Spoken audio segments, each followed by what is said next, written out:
నగరంలోని పబ్లలో డ్రగ్స్ వినియోగాన్ని అరికట్టేందుకు పోలీసులు ముమ్మర తనిఖీలు చేపట్టారు. ఈ క్రమంలో కొండాపూర్లోని క్వాక్ ఏరీనా పబ్పై ఈగల్ టీం స్థానిక పోలీసులు సంయుక్తంగా ఆకస్మిక దాడులు నిర్వహించారు. ఈ తనిఖీలు పబ్ లో ఉన్న వారందరినీ ఒక్కసారిగా ఉలిక్కి పడేలా చేశాయి.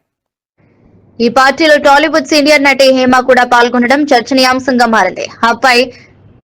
పబ్ పై దాడి జరిగిన సమయంలో ఆమె అక్కడ ఉండటంతో రకరకాల ప్రచారాలు జరిగాయి. దీనిపై ఆమె తక్షణమే స్పందిస్తూ సోషల్ మీడియాలో ఒక వీడియోను విడుదల చేశారు.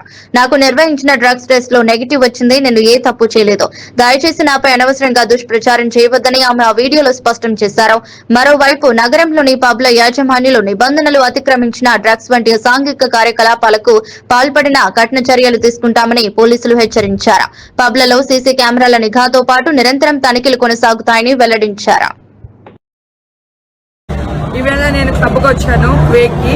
సో అక్కడ నా యూరిన్ తీశారు శాంపిల్. సో నెగిటివ్ వచ్చింది.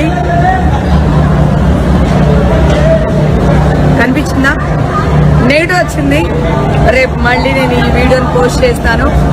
Thank you. మీ హేమకి ఎప్పుడు తప్పు లేదు. జెన్యున్ గా ఉంటుంది, ముక్కు సూటుగా ఉంటుంది. Love you all.